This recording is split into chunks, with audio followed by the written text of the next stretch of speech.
Hello, everybody. Welcome to this session of Connected Inc.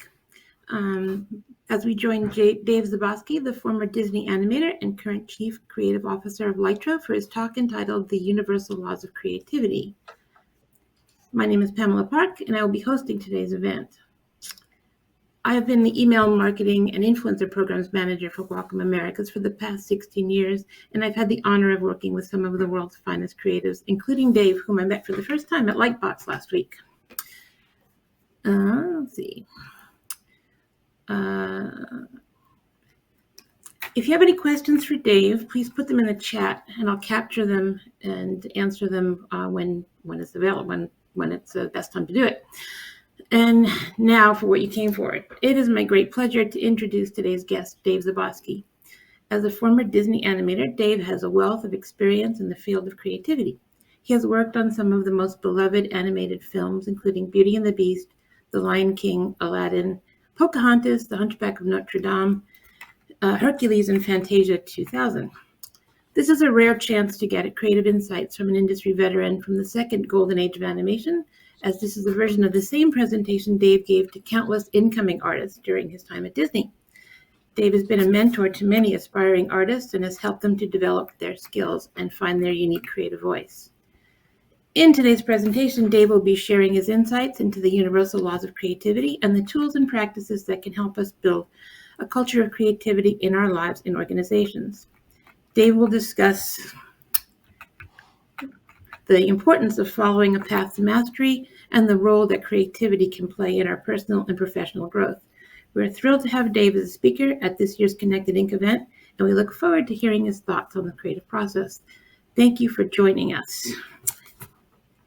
And there were some housekeeping things I was supposed to tell you. If you want to ask Dave a question, please put it in chat, and I will capture it, and we can do a Q&A after the session. Okay, thank you, Dave. Take it away. All right. Thank you so much, Pam. And it's really a delight. I'm honored to be here. I'm super grateful. We love Wacom. I'm sitting in front of a beautiful Wacom tablet right now. And so thank you so much for that warm introduction. And I'm really happy to be here. All right. So let's get started. Let's talk story. So let's start from the beginning, shall we? Let's go back 14 billion years to the very beginning of this universe. I know it seems like a long time ago, but I'm going to catch you all up here in a couple of minutes, so bear with me.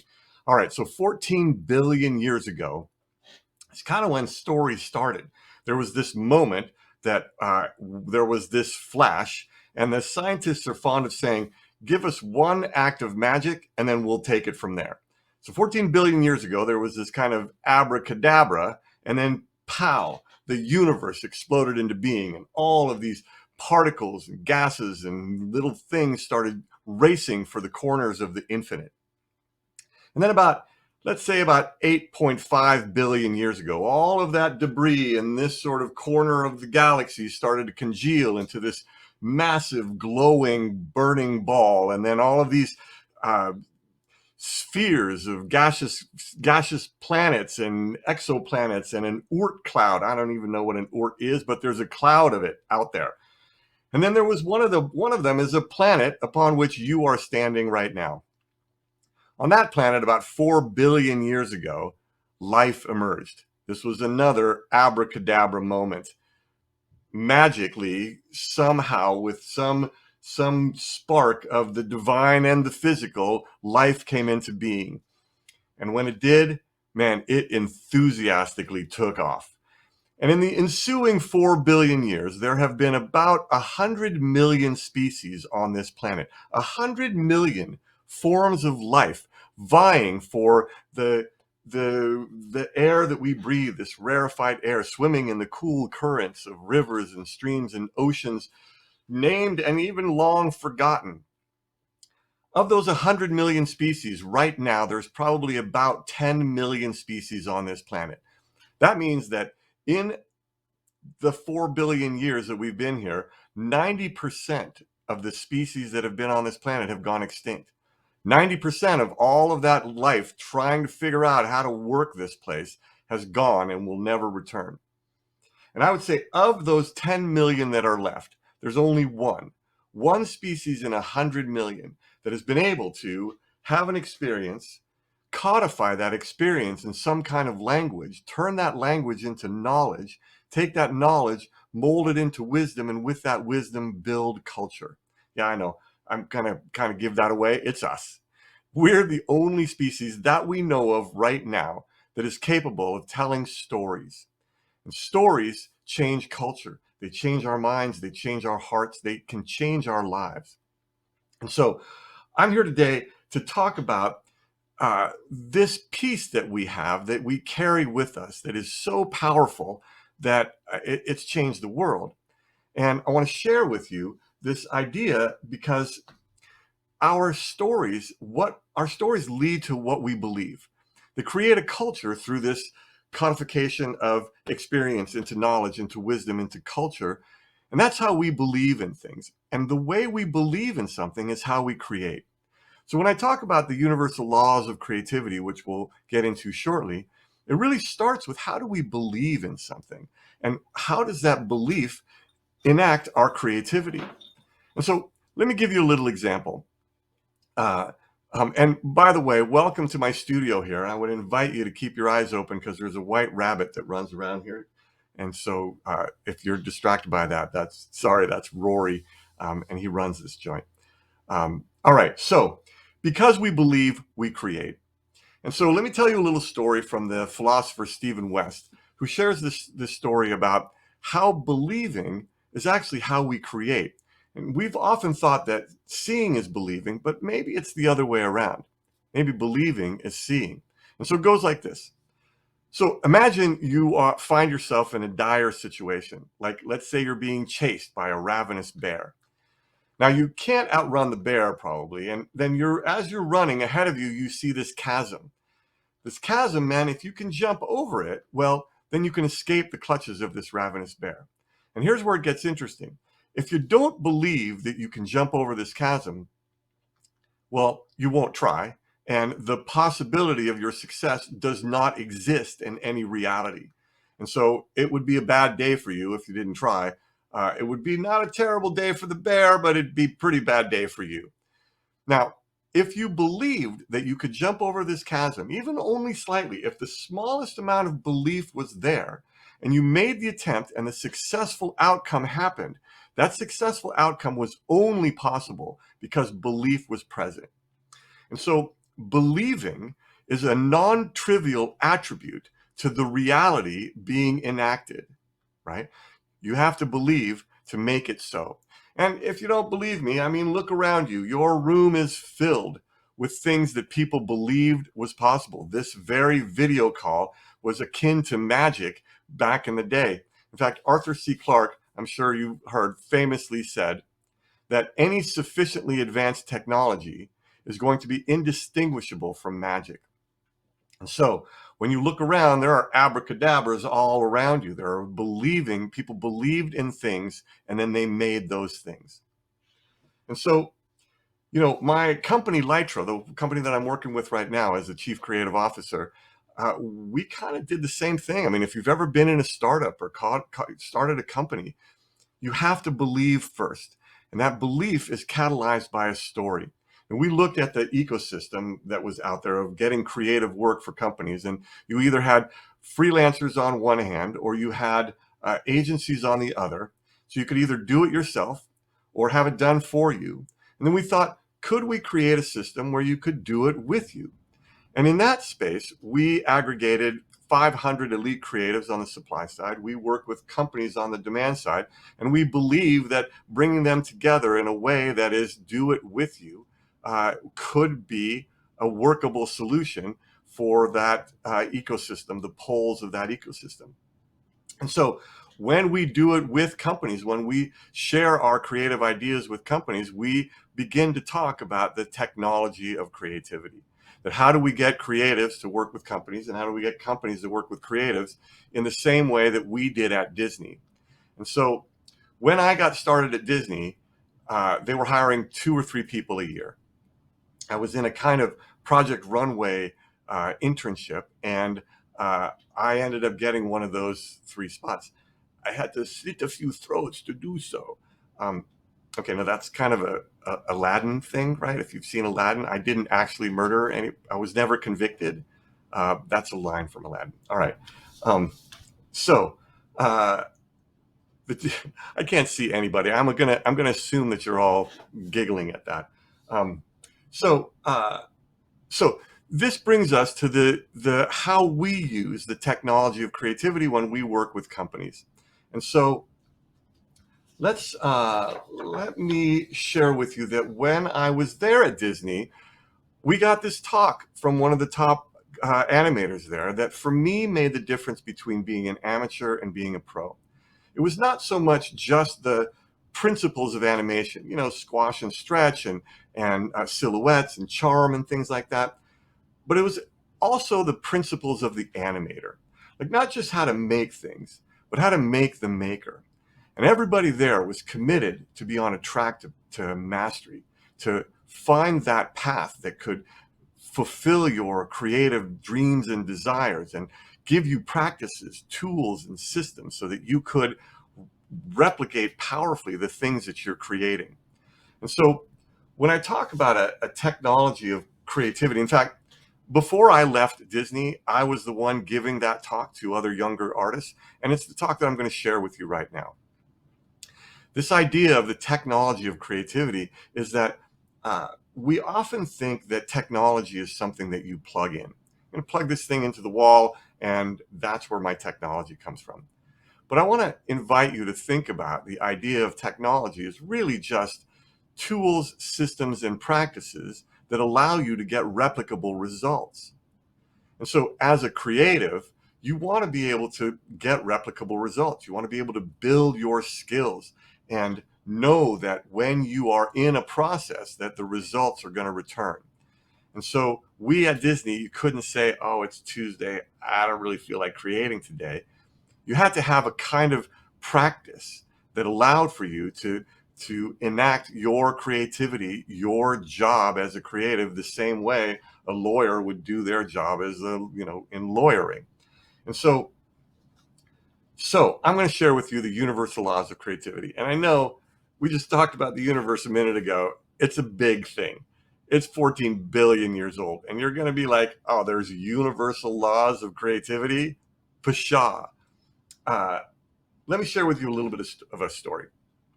I was in this kind of psychic eye bookshop many years ago, and I pulled down this book by this 14th century poet called Hafiz. This book's called The Gift. It's a Daniel Lindinsky translation. And I flipped this open. I thought it looked like an interesting book. I flipped this thing open and I found a page, and it said, "The universe knows only 4 words." And I thought, okay, come on. I mean, it's the universe, right? What do you mean it knows only 4 words? And then I read on and it says, the universe knows only 4 words. Come dance with me. And I thought for a minute, you know what? I'm totally down with those 4 words. And so this is my invitation to you to come and dance with me as we explore these universal laws of creativity. There might be 5, there might be more, maybe there's less. I want to invite you to listen for how these work in your life. These universal laws have tools and practices and systems that go with them. We're going to talk about the level of discovery now in these 5 universal laws of creativity that allow us to create in what I kind of call a slow magic. Fast magic is this your card? A slow magic is what we do as creatives, to take a thought and turn it into a thing. It's still abracadabra. And in fact, if you listen, if you look at the term abracadabra, what it actually means is I create as I speak. So we think of it as magic, but abracadabra is really I create as I speak. And so we've already covered this first universal law of belief. I'll go a little bit more deeper into that in a minute. But maybe I'm going to share my screen here and show you a little bit of a chalk talk about how I think about the creative process and how we get from where we are to where we're going. So let's say we're going to start here. These are the universal laws of creativity with a flourishing underline. And we're going to start right here with the thought. And then out here in time and space, somewhere is the thing. So we start with this thought, I'm going to make something. And then there's this thing out there that we're going to make. And so we feel like, all right, so I'm going to plan this thing out. I'm just going to make this thing. Here's what the path is going to look like. I'm going to go from thought to thing. And then we get started. And what happens? Well, life happens, right? And you get out here and you realize, oh my God, I'm so off track of what my plan is. And then you race back to get back on it and you overshoot. And then you're like, oh no, I got to get back. And your whole process is sort of this zigzag process, trying to stay on track, but never really quite following that path that you thought was the plan. And then you finish here out of time and money and enthusiasm and, I don't know, maybe some friends, right? Does this sound familiar to you? Is this is kind of how we create normally, and we can get pretty far. I'm going to assume, since I can't see y'all, that you're all nodding enthusiastically to this, and I know that this is how I got to Disney. I mean, you can get pretty far this way. One of the challenges with this, and there are many, is that it makes it hard to believe in what it is that you're doing. It particularly makes it hard to believe that this thing right here is perfectly possible. You're pretty sure that this is possible, but this, I don't know. I haven't ever really gotten there. We get good accidentally this way. It's hard to stack your skills on the things that you learn when your life is filled with happy accidents. Those are wonderful. Don't get me wrong. I love happy accidents, but I want replicable results also.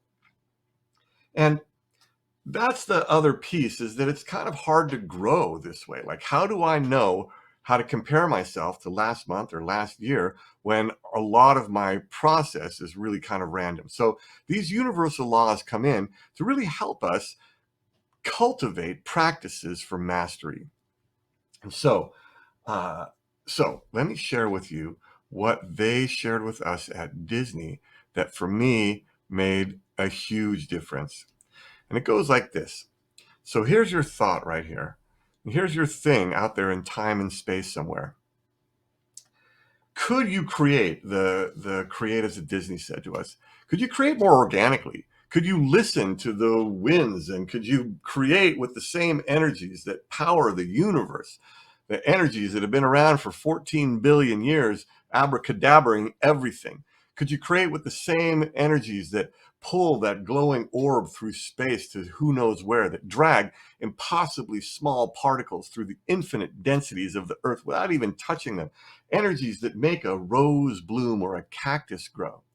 And if you did, you would start here with your thought, and your thing would be out here, and you'd go at it like this.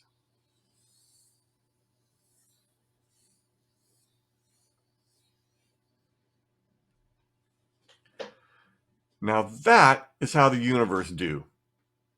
Inside of this, when I first saw this, I was like, oh, wait a second. There's another way other than this like sputtering moth to the flame course of zigzagging all over the place. And so if I look at things this way, then I start to see this as a map of the creative process. And when I have this map, I can cultivate practices that keep me on it. And the first thing that I recognize is that if I am going to create, what I've got to do is I've got to believe that this is possible. And so belief becomes that very first universal law of creativity. To believe, well, there's practices that we use to believe. And some of them are, there's lots of different ones. I'm going to tell you the best practice to engender belief is telling a great story. So learning practices for storytelling, especially we as creatives. I don't think of myself necessarily as an artist. I think of myself as a storyteller with a lot of skills to be able to support those stories. And so we talked about this a little bit already, but the power of story is that as we believe, we create. Believing is actually seeing. So there are plenty of practices, plenty of tools to tell a great story. There's first act, second act, third act. There's thesis, antithesis, synthesis. There is the the pledge, the turn, and the prestige. That's what the magicians use. And if you want to see somebody who tells great stories, maybe study magicians. You know, they start with the ordinary, they turn it into the extraordinary, and then they finish with it being astounding. And so listen for your own stories and what are the practices that you can use to be able to tell better, more powerful stories. That's the first of the universal laws. The second is that we iterate. So powerful creation is iterative. You can't make that first line your last line. You have to phase up your ideas in stages, in passes. And I'm going to demonstrate that a little bit, but let me share with you the key to this one is to be committed but not attached. And so I want to pick a little pencil here, and I'm going to add a little layer. Oh, that's green, isn't it? Let's do kind of a charcoaly color here. Let me do this guy. How about that? All right. So to iterate is to understand the passes that you take to be able to phase up an idea. So let's say I'm going to do a drawing here of a face. Let's see, maybe I'm going to move that down here a little bit so it's out of the way of everything. All right, so I'm going to do this little face. I'm going to start with a pretty, standard way of doing things. Maybe there's a little jaunty smile here. Here's that. Some cheekbones in here. Here's the chin, jawline. So this is my first pass on this. He's got like anime hair coming in here like this. Yeah, maybe put the shoulder down here. Face this way. That arm goes out like that. All right, so that's my first pass. If I can think about my creativity in passes, then the thing is, here's what I know. I know I can draw. So I don't have to care that much about what lines are right and wrong here, especially when I've got these forgiving media like, like this computer thing. Hey, by the way, what is the greatest invention known to humanity in the last 35 years? Control Z. I'm serious about that. The idea that I can go back in time and take another path, it's magic. All right, so this is my phasing this up. So I'm going to take another pass. I'm not going to add that. Wait, I'm going to add this little layer here. And then I can come in on this next pass and I can start to refine some things and figure out like what is it exactly that I need, but based on the first pass. So each pass allows me to get closer and closer. And if I'm committed and not attached, then it doesn't matter if the lines that I make are not quite there. I'm going to keep this kind of scribbly in here. Here's my cheekbone, comes down here. And so being committed and not attached allows me to just keep building in ways that I get better because I keep what works and I throw out what doesn't. Oh, Control Z, yes. Right, so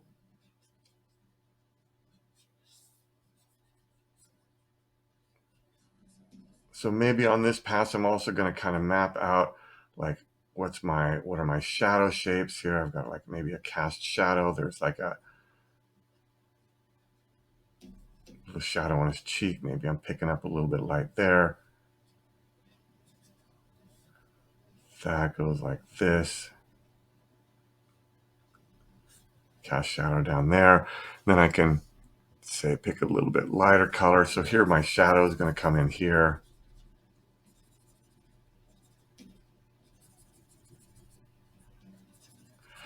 And so each pass I take allows for me to get a little bit closer to that thing that I'm creating, and I can stay committed and not attached.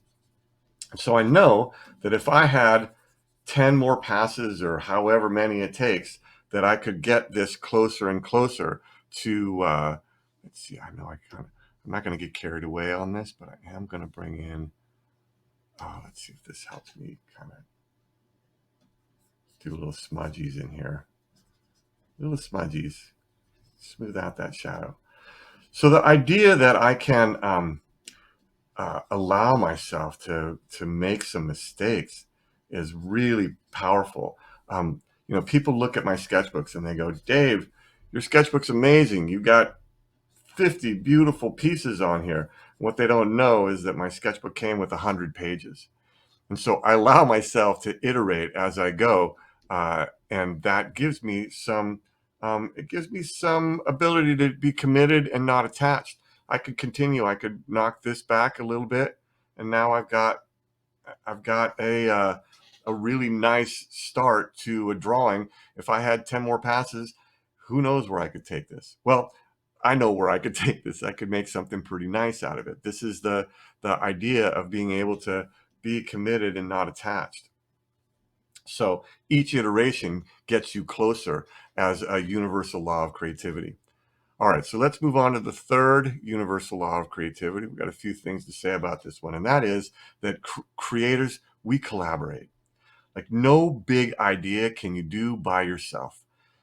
Everything that you create that's bigger than you is going to need a team. And I would invite you, whenever your peers are not your competitors, they're your collaborators. At Disney, we weren't competing with each other. We were competing with the incredible artists who came before us. When I was working on Pocahontas, I wasn't trying to be better than the artists around me. I was trying to do something that was as good as Jungle Book. And oh my God, that's the challenge. So to collaborate is to be additive to each other. And at Disney, we had this term called plussing. To plus was to be in service to the trajectory of the idea, not the ego that brought it. So one of the things that we know as creatives is that there are two engines that power our creativity. There is what we might call the left brain or the right brain. There might be the logistics and the emotion. So I know that I've got to have this be on time, on budget. I've got to use particular tools with it. Those tools have parameters that require a particular set of skills. And so there is a sort of structured logistics to my approach to creative. But it also has to feel right. It has to have heart. And so, as much as the logistics are a powerful part of the engine that runs my creativity, so is my heart. So are my emotions. And I need to have the emotions operating just as powerfully as my understanding of the tools is. And so, to plus each other is to be additive. And we recognized really early at Disney that if you were negatively critical to somebody who was creating, then you're going to damage that engine that they use to be able to create. And so you can't tell somebody that they suck and think that you're going to get good work out of them. It wrecks the engine, the part of the whole that causes good creative to happen. And so to plus each other is to be in service to the trajectory of the idea, not the ego that brought it. And so you look for practices to help you plus things. So the first that I'm sure that you're aware of is yes and. When we say yes and, we acknowledge the place of the idea, and the and allows us to be additive to it. Now, people say, hey, there's no bad idea, let's brainstorm. I mean, you guys have all been in a room like that. There are bad ideas. But what makes an idea bad? What makes an idea not effective is that it is not in service to the trajectory of the idea. And when you're in that place, then the conversations become easy to talk about how are we going to make this work? You know, thanks, Chuck. Your idea, Chuck says, hey, man, you never like my ideas. And it's pretty easy conversation there. It's like, Chuck, it's not you. It has nothing to do with you. Let's talk about this idea. If you can show me how this idea is in service to the trajectory of this overall thing that we're creating, then cool, knock yourself out. If it's not, it's going to be obvious. So it's not about you having good or bad ideas. It's about how are you serving the idea itself, the overall trajectory of that thing that we're building. Now, there's lots of practices to get deeper into this, figuring out what the values are of the thing that we're building. We do a lot of work with companies on what's the character that you are that your company is. Like if your company was a character, how would it take its dry cleaning in? How would it handle being splashed by a bus on a sidewalk? How are your values and principles expressing your actions in the world? And that is the story that you're telling, that story of the story of the storytellers.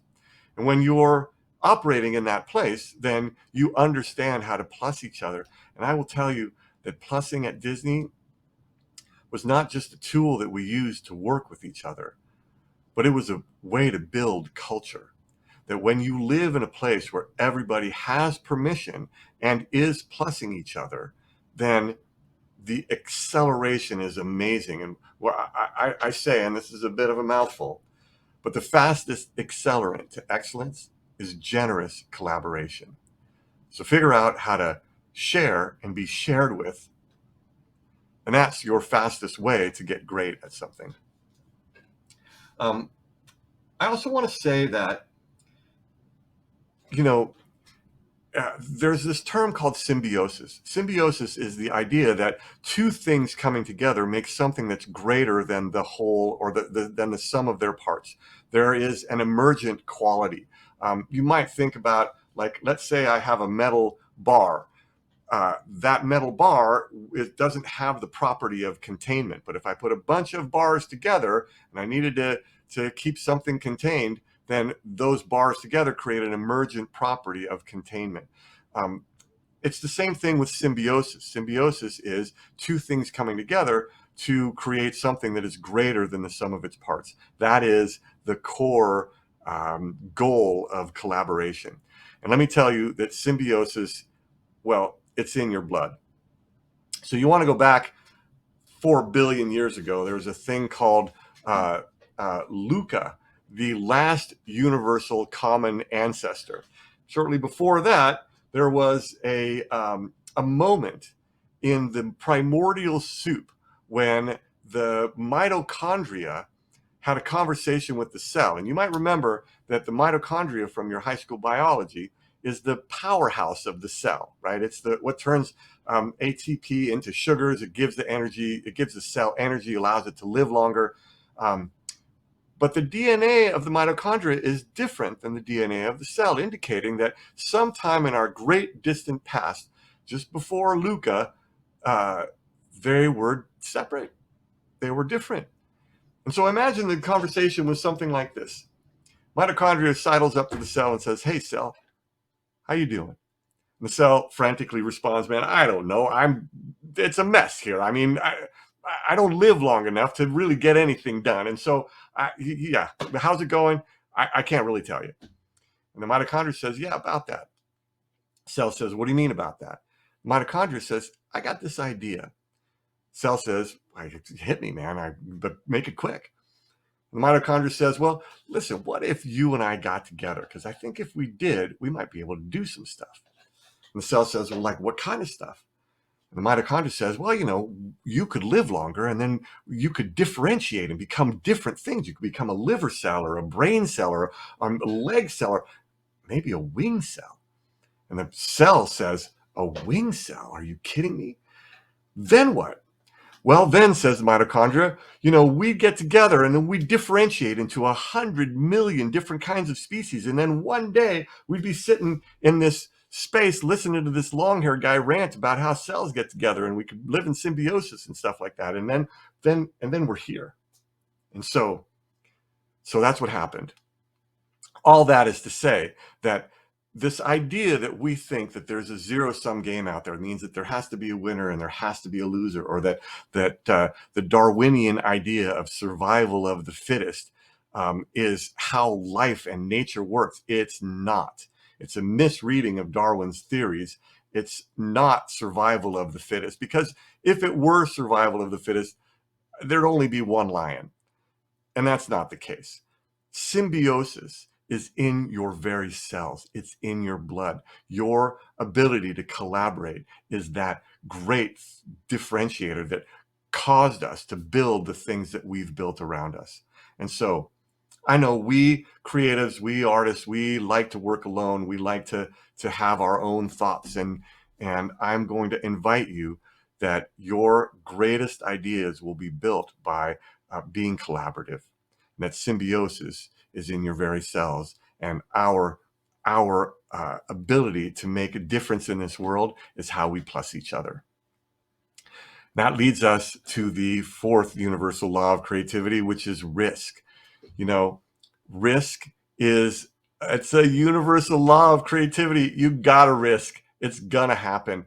And it's not about like mitigating risk. And this is not like business risk where you got to do your due diligence and figure things out. It is just that you got to make a mark. There are tons of ways of taking risks. You know, use a pen or a brush pen in your sketchbook, but also find a collaborator, make a thing. Risk is an incredibly powerful tool when it's done in a healthy way. And so to do it in a healthy way means that you build trust. There are lots of practices for this. Incremental risk is one of them. Play is another.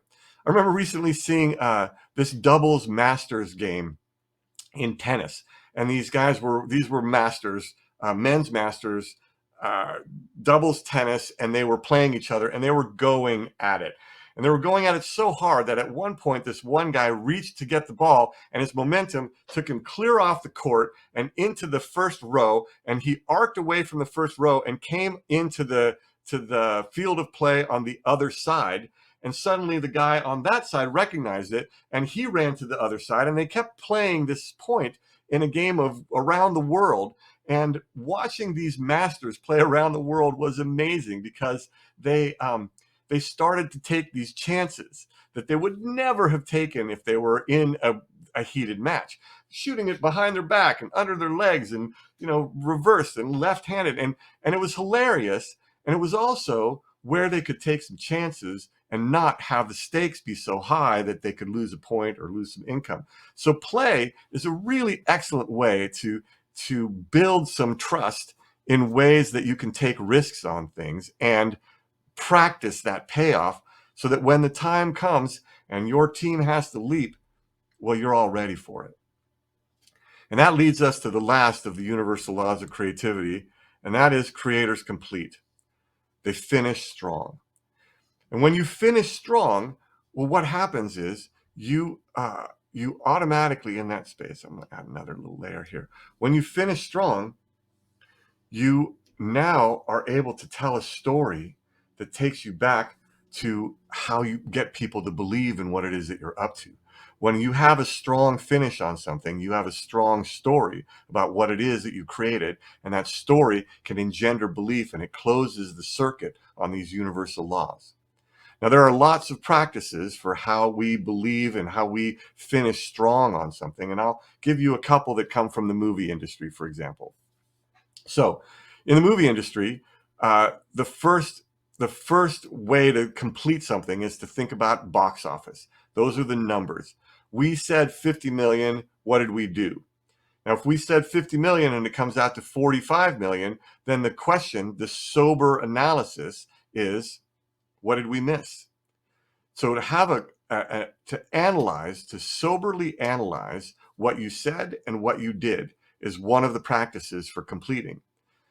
By the same token, a really powerful creator will say, we said 50 million and we did 55 million. Sure, it might be cause for celebration, but it's also cause for that same question. What did we miss? If we want to really get our hands on the knobs and dials and levers of our own creativity, we want to be able to create as we speak. We want to be able to abracadabra this thing, and so that we say what we say is what we create. So that's the first of the practices. The second practice is acknowledgement. Simply saying thank you so much for that thing that you did. We're really grateful. And in the movies, you see it as credits, right? So the credits roll. And I mean, if you've sat through the credits in a Marvel movie, it takes 15 minutes for all the names to go up. But everybody gets credited. Back in the old days, it would say a film by Walt Disney. And now, even I'm sure you've seen on Pixar movies where the babies that get conceived and born during the movies get credited. I was at the premiere for Super Pets, and all of the pets for anybody who worked on the film, they were also in the credits. And so I don't know, maybe that's a little bit overkill. Maybe the pets appreciate it. The point is that to acknowledge a contribution is a great way to finish strong on something. To say thank you so much for the amazing work that you did. We appreciate you. There's a gratitude and a gratefulness in that that allows for you to complete things and have no rubble that you build the next thing on. And then the last practice that we often see in the industry is celebration.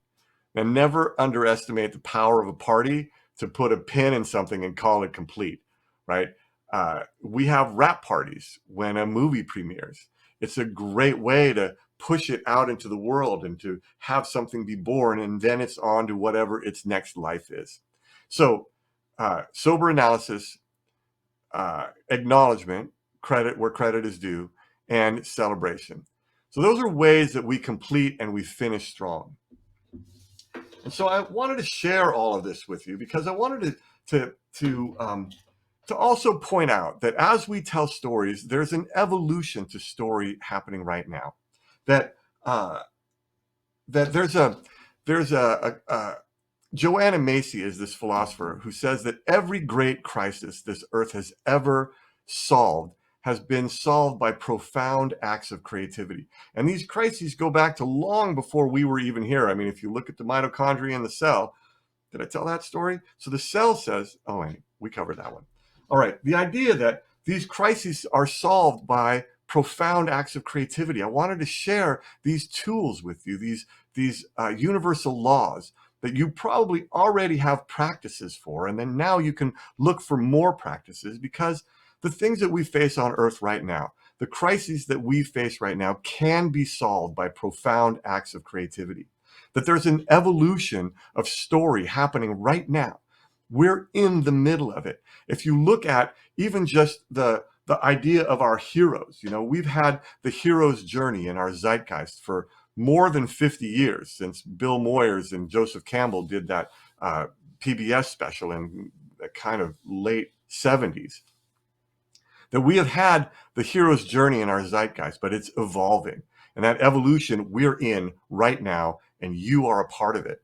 And Joanna Macy, the philosopher, says that it's an evolution from the hero's journey, that thing where you get a calling, and then you meet some old guy, and that old guy gives you a mission, and then that mission takes you on an adventure where you have to vanquish a demon, dragon, bad guy of some kind. And from that vanquishing, you get an elixir that you carry back with you to your garden, and your hero's journey is over. Well, these days, you can't just take that elixir and go back to your garden. It's got to be a community garden. And Joanna Macy talks about this evolution as an evolution from the hero's journey to the kindred quest. And you can see it in our stories. All these singular heroes, you know, the Avengers are now grouped up. I wish they hadn't named themselves the Avengers, because now they're sitting around going, hey man, did that guy just do that to us? Oh, he is in so much trouble. I mean, if they'd named themselves the Peacekeepers, maybe they wouldn't be so stressed out about things all the time. But the point is that all of those singular heroes that we knew and loved back in the day are teaming up. And we're seeing the power of collectives in storytelling now. And it's across the board. Just about every story, I'm inviting you to listen for that evolution. And all of the stories you can see are stories of the hero becoming the kindred quest. I just rewatched Ready Player One, and I think Ready Player Two is coming out pretty soon. And that's a classic example of the hero deciding to be a collective. Stranger Things, all of these stories now are stories of the kindred quest. And that's the evolution that we're in right now. And that's the invitation to you as amazing creatives to step into your own creativity, to help solve these crises through our profound acts of creativity. Because we are the storytellers. We have this 1 in 100 million species gift. What are you going to do with it?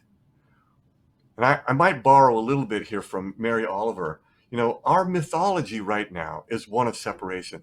There's some stuff going on in the world right now that comes from hurt people hurting people.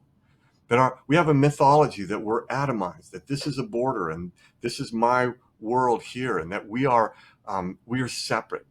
But I will invite you to consider that we're in the fifth industrial age, the age of interdependence, where something can happen on one side of the world. A guy can leave a window open in Wuhan, or there's news report on this side of the world, and we all instantly know about it.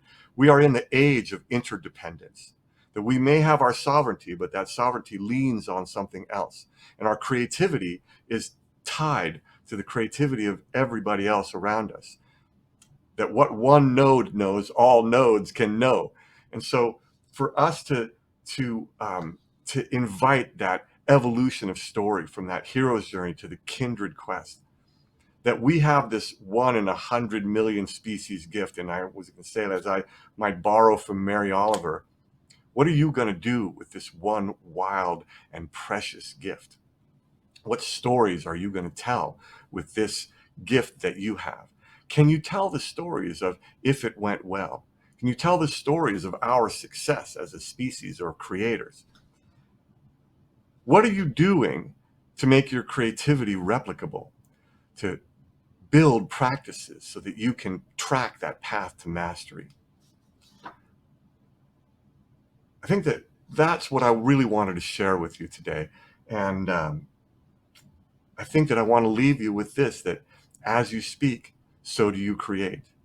I mean, abracadabra, right? So let's go plus this place. That's all I have for y'all. Thank you so much. It's been my honor to be here as a part of the Connected Inc. Well, thank you Back very to much, you. Dave. Look at me. So, thank you very much for this wonderful talk. You've given me hope that the creatives might be the ones that can save humanity from ourselves. No one had a lot of questions. Your Control Z did resonate with a lot of people. And I would like to say, like, I know that you've carried your laws of creativity through your institution at Laetro. If you want to tell us more about Laetro and maybe how you're connecting with creatives in that regard. Right.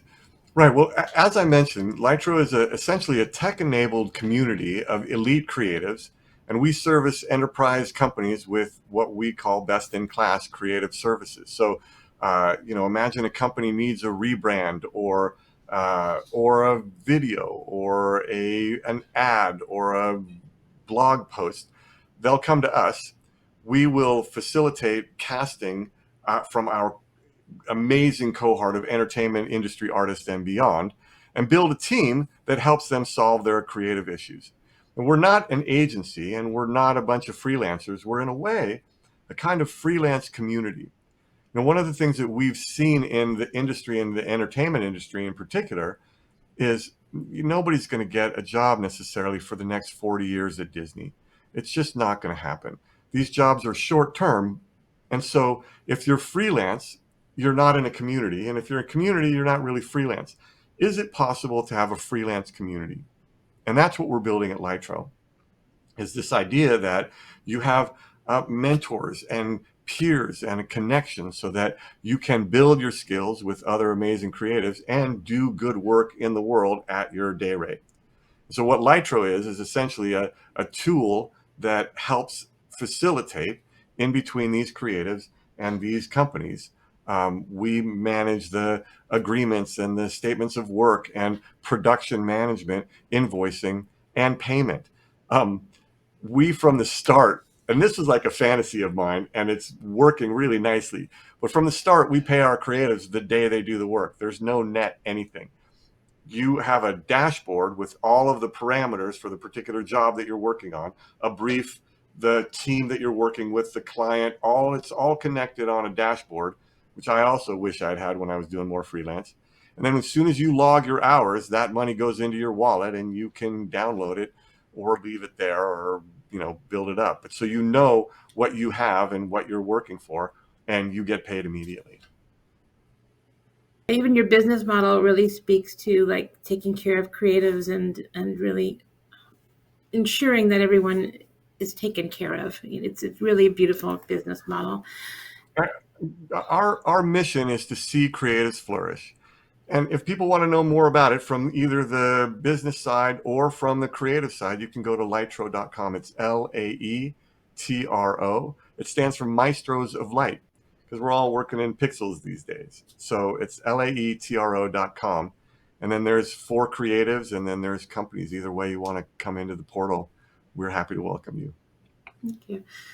We did have a comment from Tim. He says, creativity flows through us from the universe. The more we are tuned or trained or humble or aware, the more we can utilize that creativity. Collaboration is tuning into similar frequencies or disciplines. That's beautiful, Tim. That's exactly it. Yeah, I often say, like, when we collaborate, and the most amazing creatives I have found to be the most generous, because they're super clear that my candle is not going to get dimmer if I light yours. I wish they would carry through everything, just not even creatives only, but the entire world. I think it's so beautiful. And yeah, I mean, I think that's our role, is to remind people of that, to be the storytellers, to tell the stories that empower and connect. Yeah. And one last question was, Wacom asked, did you enjoy Clip Studio Paint? I love Clip Studio Paint because of One with Bear. Sarah Jean is amazing. She's got through Wacom, she has this incredible tutorial series that I just super enjoyed. And so, yes, there's a lot of neat stuff on Clip Studio Paint. These are tools for us. There's a lot of cross-pollination from paper to Clip Studio to Photoshop to Procreate to whatever's next. The key is that I want to keep the skills in my hands, and that these are tools and media that facilitate my imagination coming real. We have another question from Michael. Where do you think ownership of the work product needs to go? Work for someone, they've paid for it, they have some rights, but you still are the font from which it came. So where do you think the ownership of the work product needs to go? Well, that's an agreement. There's lots of different kinds of agreements. I was worked for hire at Disney. I wish it hadn't been exactly like that. I worked on $5 billion worth of films. But I think it's always an agreement. If you are doing work for hire, then you get compensated at that level. If you want to keep your IP, you can also put that in an agreement. It's all about agreements. There's no standard boilerplate. How do you want to protect your work? Sometimes you just are paying the bills with illustration or with graphic design or things like that, and it's okay to give that product to somebody because that's what they're asking for. So there's lots of different ways of going about it. But again, acknowledgement is important. So how are you being acknowledged? If you don't think you're getting paid enough for work for hire, then ask for more. Okay. Awesome. Any more questions? Put them in chat. Otherwise, I want to say thank you so much, Dave, for sharing your knowledge with us. If anyone has time, we do have another session at Connected Ink coming up. It is an animation. I have to look up what it is right now. It is a next session, which begins at 3:30, called Animation as Research, a new approach to climate change, presented by educators and students from the Penn Climate Animation and Research Studio. And then we do have another session on November 15th, which is The Art of Panchita, how Unsaid Studio made an animated film from scratch. So it was a Unsaid Studio volunteered to make this sort of animation to support the nonprofit TECO that builds emergency housing for people in Latin America that have been, struck by a typhoon or something like that. So they're trying to raise money for building homes for people that don't have them right now. So it's a beautiful story. Panchita is a short animated film, but it's really made with love. So it's the creative soul of all the people that we work with at Wacom really have a creative soul, and really, I think, Dave, you're the embodiment of that. You're our leader. I really, when I connected with you the first time, I really felt that connection and that really passion and love for creatives. And well, me gosh, too with you, Pam. Mhm. This has been a total delight. I'm honored to be able to share. If people have questions, they can just contact me at Dave@Laetro. Okay, Dave at So it's just Laetro, or Dave at Laetro.com. okay, yeah. And I welcome everyone to check Laetro out, and you won't be disappointed by what you find there. It's a very wonderful and supportive community. Well, thank you so much, and thank you guys for joining us at Connected Inc. And hope to see you again soon.